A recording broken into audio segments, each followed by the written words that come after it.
साथियों नमस्कार, स्वागत है आपका। और अभी हम लोग शुरू करने वाले हैं। ये बहुत ही महत्वपूर्ण है बिहार के किसी भी एग्ज़ाम के लिए। और ये 7 बजे जो इसका टेस्ट भी होगा आपको स्टडी पॉइंट 7 बजे शाम में होता है स्टडी पॉइंट लूसेंट जो चैनल है उसके ऊपर। और यहाँ से जो है ये बहुत इम्पोर्टेंट है क्योंकि यहाँ से क्वेश्चन पूछे जाएंगे और पूछे जाते रहे हैं।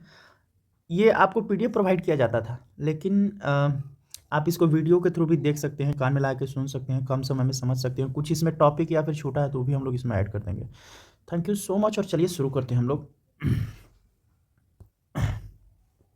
जालियांवाला बाग जो कांड के दौरान भारत के जो वायसराय थे, ये लॉर्ड चेम्सफोर्ड थे। याद रखिएगा कि लॉर्ड चेम्सफोर्ड जो हैं, इनके पहले जो आए थे वो थे हार्डिंग। इनके पहले जो थे वो थे हार्डिंग और इनके बाद जो आए वो थे रीडिंग। तो ये चीज़ थोड़ा आगे पीछे देखते चलना चाहिए। लंदन में सर कर्जन वाइली की हत्या मदन लाल ढींगरा ने 1908 में किया था। जालियांवाला नृशंस हत्याकांड बैसाखी के दिन हुआ था। उसी दिन मीटिंग हो रहा था जालियांवाला बाग में। और जालियांवाला बाग नरसंहार जांच हेतु गठित border inquiry committee, hunter committee उसी को कहा जाता है, को भारतीय स्थान मिला था। मैंने भारतीय व्यक्ति को उसमें थे चिमन लाल, हरिलाल सीतलवाड़ और साहबजादा सुल्तान अहमद जगत नारायण। ये बीपीएससी ट्री 3.0 में पूछा है। तो थोड़े जो अलग अलग जो स्लैब है उनका, तो उनको पूछने का तरीका थोड़ा थोड़ा अलग अलग, जैसे कि बीपीएससी ट्री में अलग हो गया, बीपीएससी सीएससी में अलग हो गया। तो इस टाइप के क्वेश्चन भी आजकल पूछे जा रहे हैं। जालियांवाला बाग की घटना हुई थी 13 अप्रैल 1919 को। ये डेट इंपॉर्टेंट है, डायरेक्टली पूछ देता है। आप देख सकते हैं यहाँ पे कितने सारे एग्जाम में पूछा गया है, डायरेक्टली डेट आपसे वो पूछ देते हैं। सन 1919 में जिस घटना की वजह से रविंद्रनाथ टैगोर ने अपनी नाइटहुड की उपाधि लौटा दी वो थे जालियांवाला बाग हत्याकांड। और गांधी जी ने कैसर ए हिंद की उपाधि लौटाई थी। जालियांवाला बाग है अमृतसर में। और मुस्लिम स्वतंत्र सेनानी को भाईचारा एकता दर्शाने हेतु गोल्डन टेम्पल की चाबियां सौंपी गई थी सैफुद्दीन किचलू। गोल्डन टेम्पल वहीं जो अमृतसर में है। 1922 में घटना हुई थी चौरा चौरी की घटना 1922 में हुई थी। 4 फरवरी 1922 को चौरा चौरी की घटना हुई थी। रविंद्रनाथ टैगोर ने अपनी नाइटहुड की उपाधि त्याग दी जालियांवाला बाग हत्याकांड के कारण। वर्ष 1919 भारतीय इतिहास से संबंधित है जालियांवाला बाग त्रासदी से। बिहार के डैश डैश वकील ने असहयोग आंदोलन के समय अपनी लाभप्रद वकालत छोड़ दी, तो राजेंद्र प्रसाद और भी लोग छोड़े थे। मालाबार में मोपला विद्रोह का परिणाम था खिलाफत आंदोलन का। मालाबार मोपला विद्रोह परिणाम था खिलाफत आंदोलन, यानी कि यहाँ पे आप देखिएगा कि महात्मा गांधी जब खिलाफत आंदोलन शुरू किए, उसके बाद असहयोग आंदोलन शुरू किए, इसी का इफेक्ट था। ये जो इंडिया है, मान लीजिए कि ये इंडिया है तो यहाँ पे केरल है, तो वहाँ पे ये इफेक्ट जो है देखने को मिला था। मोपला विद्रोह 1921 में हुआ था। वह आंदोलन जिसके दौरान हिंदी को पूरे देश के लिए भाषा के रूप में अपनाया गया था, असहयोग आंदोलन। और 1938 में जो है सुभाष चंद्र बोस जो है वो हिंदी को जो है कांग्रेस में वकालत किए थे कि हिंदी को जो हिंदी भाषा जो है अपनाना चाहिए। उसके पहले भी हुआ था। महात्मा गांधी के सत्याग्रह के प्रमुख सिद्धांत थे सत्य, अहिंसा, निडरता और निर्भयता। 1923 में स्वराज पार्टी का गठन किया गया सीआर दास और मोतीलाल नेहरू के द्वारा। क्यों? क्योंकि 1922 में क्या हुआ कि जो असहयोग आंदोलन था वो बंद हो गया था। उसको जो है रन करने के लिए एक अलग ढंग से जो है स्वराज पार्टी का गठन किया गया 1923 में। ये क्वेश्चन बार बार पूछता है यहाँ से। और बिहार में जो स्वराज पार्टी के नेता थे वो थे हमारे कृष्ण सिंह श्री कृष्ण सिंह। इनको हम कहते हैं बिहार केसरी के नाम से भी इनको जाना जाता है। बिहार केसरी के नाम से भी इनको जाना जाता है। बिहार के नगर में 1922 का भारतीय राष्ट्रीय कांग्रेस का मतलब कि गया में हुआ। याद रखिएगा 22 CR गया, यानी कि 1922 में CR दास और गया में हुआ था। चलिए 1920 से 22 के असहयोग आंदोलन के दौरान बिहार में प्रचलित मान्यताओं में से एक यह थी कि उनकी जीत होगी, क्योंकि गांधी जी धर्म के प्रतीक थे। वह क्षेत्र जहां राहुल सांकृत्यायन 1920 के असहयोग आंदोलन में सक्रिय थे वो थे छपरा इंपॉर्टेंट है। चीतू पांडे भी उधर के थे। अच्छा, यहाँ खिलाफत आंदोलन प्रारंभ किया गया मौलाना मोहम्मद अली एवं शौकत अली ने। खिलाफत आंदोलन प्रारंभ किया मौलाना मोहम्मद अली और शौकत अली ने। सन 1920 ईस्वी में खिलाफत कमेटी की सभा जिसने गांधी जी को असहयोग आंदोलन के नेतृत्व को संभालने का अनुरोध किया, वो हुई थी इलाहाबाद में 1920 की। ये पूछता है खिलाफत कमेटी की सभा जिसमें गांधी जी को असहयोग आंदोलन का नेतृत्व को संभालने का अनुरोध किया गया था, वो थे इलाहाबाद। असहयोग आंदोलन का की स्थगन संबंधी घटनाओं का सही क्रम क्या है? असहयोग आंदोलन का घटना स्थगन हुआ, उसके पीछे क्या क्या कारण था? तो पहला तो ये था चौरा चौरी, गोलीकांड, उग्र भीड़ द्वारा पुलिस थाने को जलाना, गांधी जी द्वारा आंदोलन का स्थगन करना और गांधी जी की गिरफ्तारी हो जाना। उसके बाद जो है असहयोग आंदोलन स्थगित हो गया। अखिल भारतीय खिलाफत आंदोलन यानी कि ऑल इंडिया कांग्रेस खिलाफत जो कॉन्फ्रेंस हुआ 1919 में हुआ, उसका अध्यक्ष चुना गया महात्मा गांधी को। बहुत इंपॉर्टेंट है। अखिल भारतीय खिलाफत सम्मेलन खिलाफत जो कॉन्फ्रेंस था उसका अध्यक्ष चुने गए थे गांधी जी को। अमृतसर के जालियांवाला बाग में भीड़ क्राउड का दमन हुआ 13 अप्रैल 1919 को। रॉलेट एक्ट पास हुआ था 1919 में। रॉलेट एक्ट इसी को जो है बिना कानून बिना दलील बिना वकील का जो है कानून भी काला कानून कहा जाता था। यहाँ से यूपीएससी भी कई बार क्वेश्चन पूछा इस टॉपिक से। गांधी जी ने असहयोग आंदोलन प्रारंभ किया 1920 में। जालियांवाला बाग प्रदर्शन के लिए लोग जमा हुए थे किचलू और सत्यपाल बंदी बनाने के विरोध में, जो अमृतसर में वो घटना हुआ था उस दिन। महात्मा गांधी ने खिलाफत आंदोलन का समर्थन किया क्योंकि गांधी जी ने अंग्रेजों के खिलाफ अपने आंदोलन में भारतीय मुसलमानों का सहयोग प्राप्त करना चाहते थे। जो हिंदू प्लस मुस्लिम की जो एकता था उसको बनाए रखने के लिए और मजबूत से लड़ने के लिए अंग्रेजों के खिलाफ गांधी जी ने खिलाफत आंदोलन शुरू किया था। वह घटना जिसके बाद महात्मा गांधी ने असहयोग आंदोलन को अपनी हिमालय जैसी भूल बताई, तो चौरा चौरी घटना को बताया। वह घटना जिसके बाद गांधी जी ने असहयोग आंदोलन यानी कि चौरा चौरी जब घटना हुआ, चौरा चौरी कांड, उसके बाद गांधी जी ने कहा कि असहयोग आंदोलन जो है ये हमारी हिमालय जैसी भूल थी। असहयोग आंदोलन के दौरान जयप्रकाश नारायण पटना कॉलेज छोड़ा। परीक्षा के उनका केवल 20 ही दिन बचे थे। ये क्वेश्चन आजकल पर्सनालिटी से क्वेश्चन बहुत सारे पूछे जा रहे हैं। ये बीपीएससी में आप देखिएगा कि जयप्रकाश नारायण से क्वेश्चन आप दरोगा में भी पूछा था अभी हाल ही में। गांधी जी के असहयोग आंदोलन में लोगों को शराब से परहेज करने का आग्रह किया था।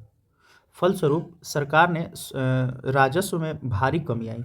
एक प्रदेश की सरकार ने लोगों को फिर से शराब पीने के प्रेरित करने के लिए प्रमुख व्यक्तियों की सूची प्रसारित की जो शराब पीते थे, उसका नाम है बिहार राज्य।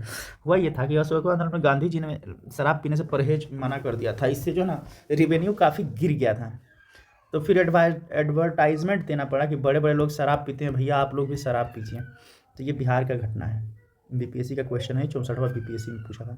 जालियांवाला बाग नरसंहार रॉलेट एक्ट सत्याग्रह के संबंध में हुआ, उसके विरुद्ध में हुआ था। ब्रिटिश शासनकाल में रॉलेट एक्ट कानून के अंतर्गत लोगों को बिना उचित सुनवाई के बंदी बनाने की अनुमति थी। चौरा चौरी की घटना हुई थी 4 फरवरी 1922 को। रॉलेट एक्ट भारत की राष्ट्रीय कांग्रेस ने विरोध किया क्योंकि इसका लक्ष्य था व्यक्तिगत स्वतंत्रता को सीमित करना, यानी कि जो पर्सनल जो आपका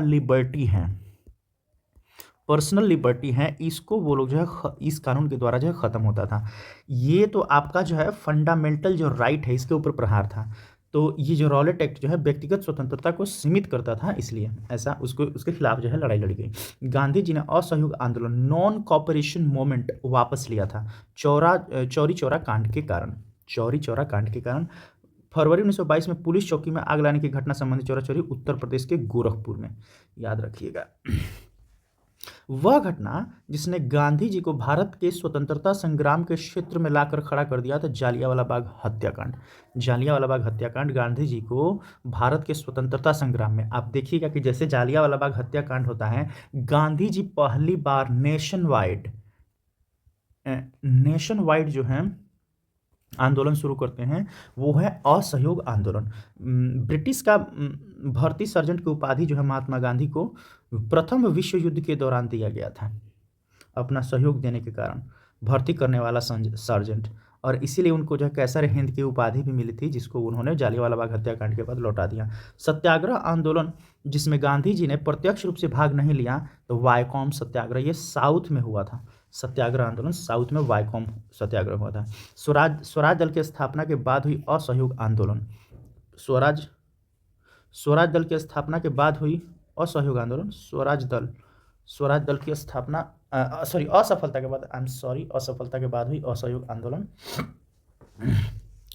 असहयोग आंदोलन, जो असहयोग आंदोलन था, इसके जो है असफलता के बाद जो है स्वराज दल की स्थापना हुई थी 1923 में हुई थी। मोतीलाल नेहरू और सीआर दास। स्वराज आम जनता के लिए होना चाहिए, केवल खास वर्गों के लिए नहीं, कि प्रसिद्ध सूत्र की घोषणा है सीआर दास ने। ये बहुत इंपॉर्टेंट है, ये बार बार पूछा जाता है।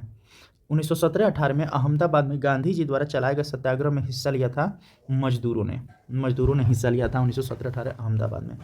तो अहमदाबाद याद रखिएगा, चंपारण, उसके बाद जो है अहमदाबाद, उसके बाद जो है खेड़ा। ये क्रोनोलॉजी बार बार पूछ देता है। 1918 की अहमदाबाद मजदूर हड़ताल नेतृत्व किया महात्मा गांधी। 1923 में स्वराज पार्टी का गठन एक समूह के रूप में, जिसमें कांग्रेस संगठन में से हुआ था, कांग्रेस में से ही निकल के लोग बनाए थे अलग। रॉलेट एक्ट काला कानून कहा था गांधी जी ने। रॉलेट एक्ट पारित हुआ 1919 में। द्वैध शासन प्रावधान किया गया था। भारत शासन एक अधिनियम, यानी कि गवर्नमेंट ऑफ इंडिया एक्ट, जो 1919 है, इसी में जो द्वैध शासन का प्रावधान किया गया था। महात्मा गांधी ने असहयोग आंदोलन को वापस ले लिया फरवरी 1922 में। असहयोग आंदोलन प्रारंभ होने का कारण था जालियांवाला बाग हत्याकांड। ब्रिटिश शासन के विरुद्ध कांग्रेस ने असहयोग आंदोलन प्रारंभ किया 1 अगस्त 1920 में। इसी दिन जो है BGT बाल गंगाधर तिलक का निधन हो गया था।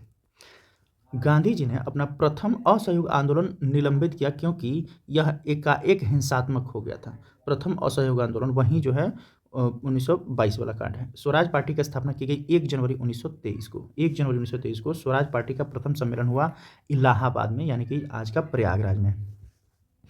अच्छा, मुद्दीमन कमेटी कार्यप्रणाली पर रिपोर्ट देने के लिए नियुक्त किया गया था द्वैध प्रणाली, यानी कि 1919 का जो एक्ट था द्वैध सिस्टम, उसी के ऊपर जो मुद्दीमन कमेटी कार्यप्रणाली पर रिपोर्ट देने के लिए नियुक्त किया गया था। साइमन कमीशन के गठन की घोषणा की गई 8 दिसंबर 1927, और ये भारत आया 3 फरवरी 1928 में आया था, ठीक है। और जो है रिपोर्ट पे जो है प्रकाशित किया गया था 1930 में। तो ये साइमन कमीशन से याद रखिएगा। प्रथम गोलमेज सम्मेलन के समय भारत का गवर्नर कौन था? लॉर्ड इरविन के पहले थे रीडिंग, लॉर्ड इरविन के बाद थे वेलिंगटन। ये याद रखिए। पूना समझौता पर हस्ताक्षर किए गए 24 सितंबर 1932। 5 मार्च 1931 को गांधी इरविन समझौता हुआ था। ऑल इंडिया हरिजन संघ की स्थापना 1932 में किया गया था। गांधी जी ने हरिजन संघ की स्थापना किया गया था। सविनय अवज्ञा आंदोलन प्रारंभ करने का निर्णय लिया गया लाहौर अधिवेशन 1929 में। इसी में जो है पूर्ण स्वराज की मांग की गई, का संकल्प रखा गया, और 26 जनवरी 1930 को स्वतंत्रता दिवस भी मनाया गया। और यह 1947 तक जो है स्वतंत्रता दिवस 26 जनवरी को ही मनाया जाता रहा। गांधी इरविन समझौता 1931 में हुआ। तीनों गोलमेज सम्मेलनों में भाग लिया गया BR अम्बेडकर के द्वारा। एक 1930, 1931, 1932, 3 को गोलमेज सम्मेलन हुआ। दूसरा में जो है कांग्रेस ने भाग लिया, अम्बेडकर जी सभी में भाग लिए थे। पूना समझौते का उद्देश्य था दलित वर्गों को प्रतिनिधित्व देना। सविनय अवज्ञा आंदोलन के नो टैक्स अभियान के अंतर्गत चौकीदार कर, यानी कि नो टैक्स अभियान के सविनय अवज्ञा आंदोलन 1930 में प्रारंभ हुआ, और नो टैक्स अभियान यानी कि चौकीदार कर का भुगतान करने से इनकार हुआ बिहार में। सविनय अवज्ञा आंदोलन, हम कर नहीं देंगे।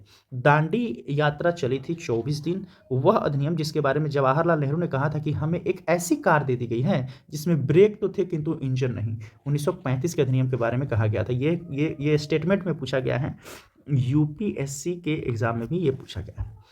भारतीय राष्ट्रीय कांग्रेस द्वारा पूर्ण स्वराज दिवस 26 जनवरी 1930 को घोषित किया गया। 1934 में कांग्रेस सोशलिस्ट पार्टी की स्थापना की गई जयप्रकाश नारायण और आचार्य नरेंद्र देव के द्वारा। याद रखिएगा, जयप्रकाश नारायण कांग्रेस से जुड़ते हैं 1929 में, और ये 1931 में फॉर्म करते हैं बिहार सोशलिस्ट कांग्रेस, और नेशनल कांग्रेस पार्टी की स्थापना करते हैं, कांग्रेस सोशलिस्ट पार्टी की स्थापना करते हैं 1934 में, और ये हीरो बनते हैं 1942 के जो हैं भारत छोड़ो आंदोलन में। और इनको जयप्रकाश नारायण को पूछता है कि जयप्रकाश नारायण जो है किस जेल में थे, किस जेल से भागे थे, कौन सा आंदोलन शुरू किया थे, छापामार आंदोलन, ठीक है, दिवाली के दिन भागे थे। कांग्रेस सोशलिस्ट पार्टी की पहली बैठक पटना में हुई थी 1934 में। गांधी ने सविनय अवज्ञा आंदोलन का आह्वान किया 1930 में। प्रथम गोलमेज परिषद के समय इंग्लैंड के प्रधानमंत्री थे रैमजे मैकडोनाल्ड। रैमजे मैकडोनाल्ड जो प्रथम गोलमेज सम्मेलन 1930 में हुआ, उस समय इंग्लैंड के जो पीएम थे वो रैमजे मैकडोनाल्ड थे। सविनय अवज्ञा आंदोलन के बाद गांधी जी ने महत्व दिया रचनात्मक यानी कि क्रिएटिविटी पे जोर दिया। क्रिएटिविटी पे जोर दिया। ये भी असफल था। महात्मा गांधी दिसंबर 1931 में खाली हाथ भारत लौटे थे लंदन से, क्योंकि द्वितीय गोलमेज सम्मेलन था उसमें बात नहीं बनी थी इनकी। अच्छा, भारतीय नेता जिसने लंदन में प्रथम गोलमेज कॉन्फ्रेंस में भाग, मौलाना मोहम्मद अली। लंदन में द्वितीय गोलमेज सम्मेलन की असफलता इनकी छत्र छाया में हुआ गांधी इरविन समझौता। सन 1930 में कांग्रेस का सविनय अवज्ञा आंदोलन इतना सफल हुआ कि बड़ही शहर में अंग्रेजी राज कई महीनों तक गायब हो गए थे। बड़ही शहर याद रखिएगा, बड़ही शहर, ये 46वां बीपीएससी में पूछा है 1930 में। ये सविनय ये ना एरिया है, मुंगेर वाला इलाका है ये। त्रावणकोर में कांग्रेस ने त्रावणकोर राज्य के जिस दीवान की स्वेच्छाचारी सरकार के विरुद्ध सविनय अवज्ञा आंदोलन प्रारंभ किया था वो थे सीपी रामास्वामी अय्यर। त्रावणकोर में याद रखिएगा, सीपी रामास्वामी अय्यर। गांधी इरविन समझौते के हस्ताक्षरित होने के महत्वपूर्ण भूमिका निभाई तेज बहादुर शपरू ने। गांधी इरविन समझौता में महत्वपूर्ण भूमिका निभाया था तेज बहादुर शपरू ने। गोलमेज सम्मेलन जो 1932 में हुआ था, ये तीसरा था। 1929 में खुदाई खिदमतकार को संगठित किया गया अब्दुल गफार खान के द्वारा। इसको जो है लाल कुर्ती आंदोलन भी कहा जाता है, रेड शर्ट। सीमांत गांधी, खान अब्दुल गफार खान को कहा जाता है। गांधी जी ने दांडी यात्रा शुरू किया था वर्ष 1930 में। भागलपुर में नमक सत्याग्रह का नेतृत्व किया था महादेवलाल सर्राफ ने। भागलपुर में नमक सत्याग्रह का नेतृत्व किया महादेवलाल सर्राफ ने। 1930 में महात्मा गांधी ने सविनय अवज्ञा आंदोलन प्रारंभ किया। 1930 में महात्मा गांधी ने सविनय अवज्ञा प्रारंभ किया दांडी से। अच्छा, साइमन कमीशन को अध्यक्षता जॉन साइमन ने किया था, इसलिए नाम है कमीशन का, नहीं नाम है साइमन कमीशन। ठीक है।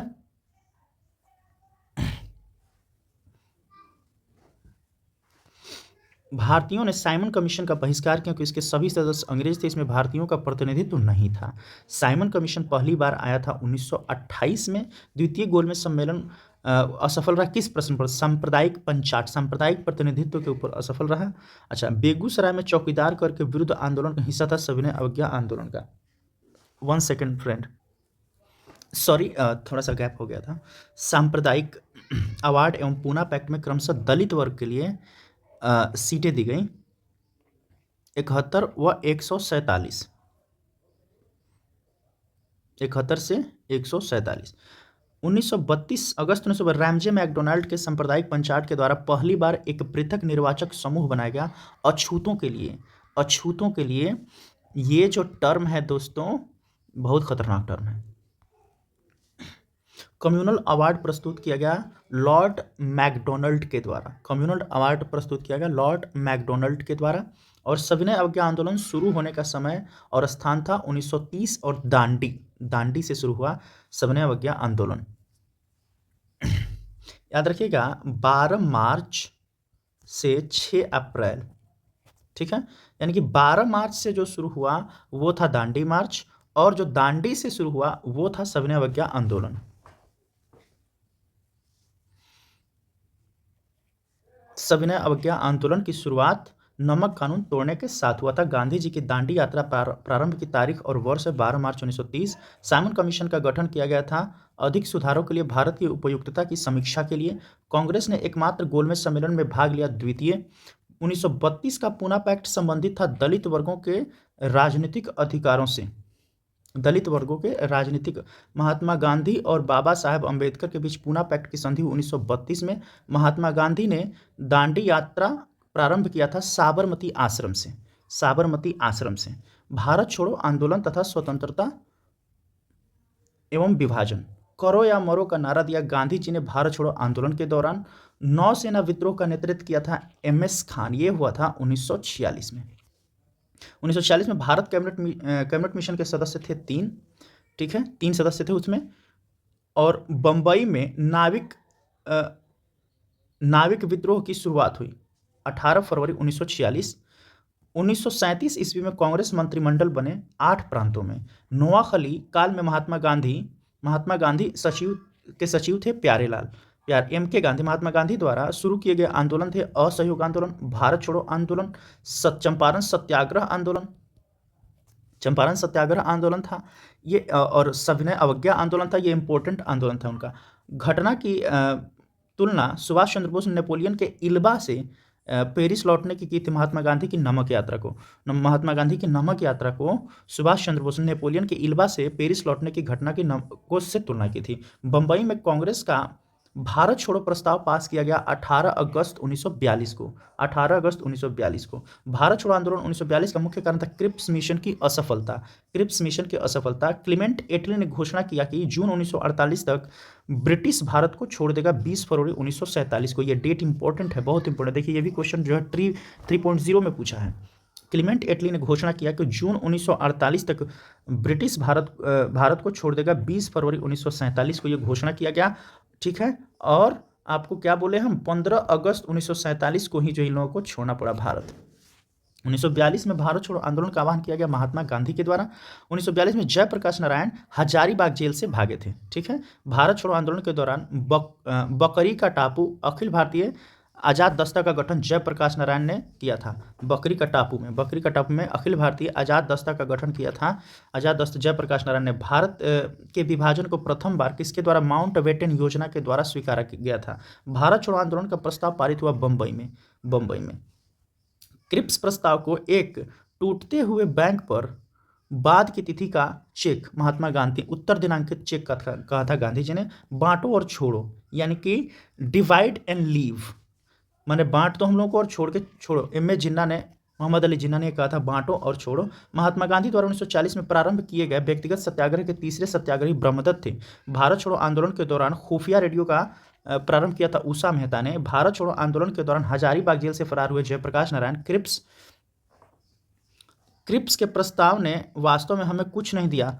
यदि हम प्रस्तावों को स्वीकार करते हैं तो हमें भविष्य में पछताना पड़ता। युद्ध ने भारत को अपनी स्वतंत्रता प्राप्त करने का अच्छा अवसर प्रदान किया था। केवल एक वचन पर आधारित होने के कारण हमें इसे खोना नहीं चाहिए। ये शब्द लिखे थे मौलाना अबुल कलाम आज़ाद ने। ये जो थे 1942 के बाद लगातार 6 वर्ष रहे थे और भारत के प्रथम शिक्षा मंत्री भी थे मौलाना अबुल कलाम आज़ाद। और अल हिलाल और अल बलाग नामक पत्रिका लिखा था। वह घटना जिसने ब्रिटिश प्रधानमंत्री क्लीमेंट एटली को सदमा पहुंचाया, जिसने घोषणा की कि ब्रिटिश साम्राज्यवाद की इमारत को एक बड़ा झटका लगा। शाही भारतीय जल सेना का विद्रोह जो 1946 में हुआ था 18 फरवरी को एमएस खान के नेतृत्व में। फ्रंटियर गांधी ने कहा था कि उन्हें और उनके आंदोलन को उन्होंने भेड़ियों के सामने फेंक दिया था। जिक्र कर रहे थे कांग्रेस के नेतृत्व का। भारत छोड़ो आंदोलन के दौरान पटना के 7 शहीद कहे जाने वाले व्यक्तियों में से बीएन कॉलेज का विद्यार्थी कौन था? तो जगपति कुमार। देखिए कितना डीप क्वेश्चन है, आपको जो है ये बिहार स्पेशल से। अंतरिम सरकार में वित्त मंत्री थे लियाकत अली खान। 1946 में बनी अंतरिम सरकार में राजेंद्र प्रसाद के पास विभाग था खाद्य एवं कृषि। स्वतंत्र भारत के प्रथम प्रधानमंत्री जवाहरलाल नेहरू का साहस और दूरदर्शिता के एक उत्कृष्ट नेता के रूप में अभिवादन किया लॉर्ड माउंटबेटन। किनको? तो जवाहरलाल नेहरू को। वह आंदोलन जिसमें गांधी जी ने करो या मरो का नारा दिया, भारत छोड़ो आंदोलन। 1941 में व्यक्तिगत सविनय अवज्ञा की नीति के द्वारा युद्ध के प्रयासों का शांतिपूर्वक विरोध करने का निर्णय लिया महात्मा गांधी ने। 1941 में व्यक्तिगत सविनय अवज्ञा की नीति के द्वारा युद्ध के प्रयासों का शांतिपूर्वक विरोध करने का निर्णय लिया गया। तो याद रखिएगा, बहुत लोग नहीं समझ पाते हैं कि व्यक्तिगत सत्याग्रह क्या था, क्यों हो रहा था। तो ये शांतिपूर्ण तरीके से विरोध किया जा रहा था। आपको युद्ध जो हो रहा था विश्व युद्ध उसका। 8 अगस्त 1942 भारतीय इतिहास में महत्वपूर्ण है क्योंकि भारत छोड़ो आंदोलन का प्रस्ताव पारित किया गया था, ठीक है। अच्छा, पाकिस्तान अलग राज्य आंदोलन का नेतृत्व मोहम्मद अली जिन्ना के द्वारा हो रहा था। करो या मरो का नारा गांधी जी ने दिया था। जयप्रकाश नारायण को राष्ट्रीय स्तर का नेता कांग्रेस समाजवादी दल की स्थापना के संदर्भ में मिली थी। महात्मा गांधी तथा उनके सहयोगियों की 1942 में हुई धरपकड़, बिहार में दंगे हुए, इसमें रेल सेवा पूर्ण रूप से ठप हो गई। अधिकतम प्रभावित जिला था पटना। जुलाई 1942 में वर्धा में महात्मा गांधी जी ने कांग्रेस की कार्यकारी समिति में अपने भारत छोड़ो आंदोलन की चर्चा की। तब उस समिति के अध्यक्ष थे मौलाना अबुल कलाम आजाद। स्वाधीनता आंदोलन के दौरान महात्मा गांधी के करीबी अंग्रेज मित्र थे रेवरेंड चार्ली एंड्रयूज। बहुत इंपॉर्टेंट है ये। स्वाधीनता आंदोलन के दौरान महात्मा गांधी के करीबी अंग्रेज मित्र थे स्वाधीनता आंदोलन के दौरान रेवरेंड चार्ली एंड्रयूज। इलाहाबाद में संपन्न कांग्रेस कार्यकारिणी समिति बैठक अप्रैल 1947 में भारत के नाजीवाद, फासीवाद, साम्राज्यवाद विरोधी निश्चित रुख के कारण जापान के विरुद्ध गुरिल्ला युद्ध की अपनी योजना के पक्ष में बहुमत जुटाने के सक्षम हुए थे जवाहरलाल नेहरू। महात्मा गांधी का मानना था कि द्वितीय विश्व युद्ध में भागीदारी से आशय अहिंसा सिद्धांत का उल्लंघन होगा। उनका सिद्धांत का उल्लंघन हो रहा था युद्ध से। अंग्रेजों द्वारा भारतीयों ने 1947 में सत्ता हस्तांतरित किए जाने के समय कांग्रेस के अध्यक्ष थे जेबी कृपलानी। लोकनायक के नाम से जाना जाता है जयप्रकाश नारायण। भारत छोड़ो आंदोलन के समय इंग्लैंड का प्रधानमंत्री चर्चिल थे। भारत छोड़ो आंदोलन का प्रारंभ 9 अगस्त 1942 को हुआ। 1942 के आंदोलन में डॉक्टर राजेंद्र प्रसाद को बांकीपुर जेल में रखा गया और कैबिनेट मिशन भारत में आया 24 मार्च 1946। वीवीआई 24 मार्च 1946 को कैबिनेट मिशन आया। इसमें 3 सदस्य थे। राजेंद्र प्रसाद ने पाकिस्तान का जन्मदाता माना है लॉर्ड मिंटो को। क्यों? क्योंकि लॉर्ड मिंटो 1909 में जो है सांप्रदायिक जो प्रतिनिधित्व था उसका जो है एक्ट पास किया था। उन्हें पार्लियामेंटो सुधार जिसको बोला जाता है। ब्रिटिश प्रधानमंत्री जिनके कार्यकाल के दौरान भारत ने स्वतंत्रता प्राप्त की क्लेमेंट एटली। भारत छोड़ो आंदोलन की नायिका कहा जाता है अरुणा आसफ अली। 1946 में भारतीय नौसेना के नाविकों ने विद्रोह किया बंबई में। 1940 के अगस्त प्रस्ताव में प्रस्ताव रखा गया डोमिनियन स्टेटस का। डोमिनियन स्टेटस जो है ये पूर्ण रूप से स्वतंत्रता नहीं होता है। जैसे कि ऑस्ट्रेलिया है वो अभी भी जो है अंडर ब्रिटिश कंट्रोल में है। ठीक है, प्रधानमंत्री सब वहां के होगा लेकिन वहां से एक अनुमति भी जरूर लेना पड़ता है। 1940 में अंतरिम सरकार का नेतृत्व किया गया जवाहरलाल नेहरू को। इंग्लैंड में लॉर्ड्स के सदन में भारतीय स्वतंत्रता विधेयक पारित हुआ 16 जुलाई 1947 को। 16 जुलाई 1947 को भारतीय स्वतंत्रता 16 जुलाई 1947 को। अच्छा, भारत छोड़ो प्रस्ताव पारित होने के बाद गांधी जी को कैद किया गया था आगा खां पैलेस में। व्यक्तिगत सत्याग्रह के प्रथम सत्याग्रह विनोबा भावे कहाँ से थे? तो महाराष्ट्र से। ये क्वेश्चन पूछ चुका है। अच्छा, भारत छोड़ो आंदोलन से उत्पन्न दंगे बिहार एवं संयुक्त प्रांत क्षेत्र में सबसे अधिक व्यापक रहे। अच्छा, स्टेफर्ड जो क्रिप्स एक सदस्य था लेबर पार्टी का वो सदस्य था स्टेफर्ड क्रिप्स। भारत विभाजन के समय भारतीय राष्ट्रीय कांग्रेस का अध्यक्ष था जेबी कृपलानी। यानी कि 1947 में कौन थे? हमारे जेबी कृपलानी। भारत की आज़ादी के समय ब्रिटेन में राजनीतिक पार्टी सत्ता थी लेबर पार्टी की। वह कांग्रेस अध्यक्ष जिसने क्रिप्स मिशन व लॉर्ड वेबल दोनों से वार्ताएं की अब्दुल कलाम आज़ाद। वल्लभ भाई पटेल को सरदार की उपाधि दी बारदोली की महिलाओं ने। महात्मा गांधी को सबसे पहले राष्ट्रपिता के नाम से संबोधित किया सुभाष चंद्र बोस ने। भारत छोड़ो आंदोलन के प्रस्तावक थे जवाहरलाल नेहरू। भारत छोड़ो आंदोलन 1942 के समय जेल से भागकर भूमिगत होकर लड़ाई लड़ी जयप्रकाश नारायण ने। प्रसिद्ध भारत छोड़ो प्रस्ताव कांग्रेस की कार्यकारिणी समिति द्वारा 14 जुलाई 1942 को पारित हुआ। भारतीय स्वतंत्रता आंदोलन में 1942 में गांधी जी द्वारा चलाया गया आंदोलन था भारत छोड़ो आंदोलन। भारत छोड़ो आंदोलन के समय सबसे अधिक समय तक समांतर सरकार की स्थापना सतारा में था। ठीक है, आज़ादी के बाद भारत और नेपाल के बीच प्रथम शांति और मित्रता संधि काठमांडू में हस्ताक्षरित की गई 1950 में। आज़ादी के बाद भारत और नेपाल के बीच प्रथम शांति और मित्रता संधि हमारा पड़ोसी नेपाल के साथ 1950 में हुआ। भारत और चीन के बीच पंचशील समझौता हस्ताक्षरित हुआ 1954 में। और पूछेगा कि नाम नॉन अलाइनमेंट मूवमेंट कब बना? तो ये बना 1961 में। स्वतंत्र भारत के प्रथम गृह मंत्री वल्लभ भाई पटेल थे। भारत में भूदान ग्रामदान आंदोलन आचार्य विनोबा भावे ने शुरू किया था और संपूर्ण क्रांति का आह्वान किया जयप्रकाश नारायण ने। होप आप लोगों को ये अच्छा लगा होगा और प्लीज़ जो है लाइक कमेंट और शेयर कीजिएगा। Thank you so much.